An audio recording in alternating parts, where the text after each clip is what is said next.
Hello friends, TET DSC రాసే అభ్యర్థులకు, school assistant వాళ్ళకైనా, ఎస్జిటి వాళ్ళకైనా చాలా ఉపయోగకరము.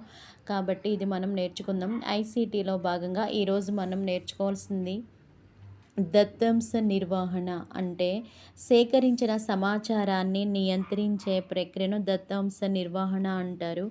ఉపాధ్యాయులు పాఠశాలకు సంబంధించి క్రింది వివరాలను కంప్యూటర్లో నిక్షిప్తం చేయవలసి ఉంటుంది. దత్తాంశ నిర్వహణ పాఠశాల అంశాలు, కంప్యూటర్ నమోదు చేయవలసిన అంశాలు ఏంటో చూద్దాం.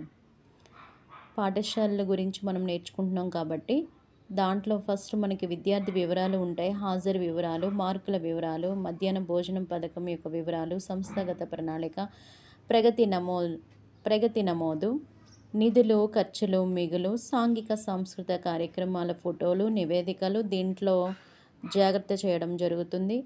మొదటిగా మల్టీమీడియా పాఠంను తయారు చేయడానికి అవసరమైన ప్రణాళికలను రచన చేయాలి. ప్రణాళికను అమలు చేయడం ద్వారా ప్రక్రియను ఏ విషయాన్నైనా అన్వయించవచ్చును. పరిసరాల విజ్ఞానంలో ఏదైనా ఒక అంశాన్ని తీసుకొని బోధనకు అవసరమైన మల్టీమీడియా అంశాలను సేకరించడం.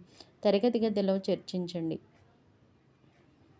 పాఠ్య ప్రణాళికలో పాటించవలసిన సోపానాలు, విద్యార్థులు పొందే నైపుణ్యాలు, పాఠ్యాంశ బోధన లక్ష్యాలు, మల్టీమీడియా పాఠం అమలు చేయుట. ఇవన్నీ కూడా ఐసీటీలో భాగం.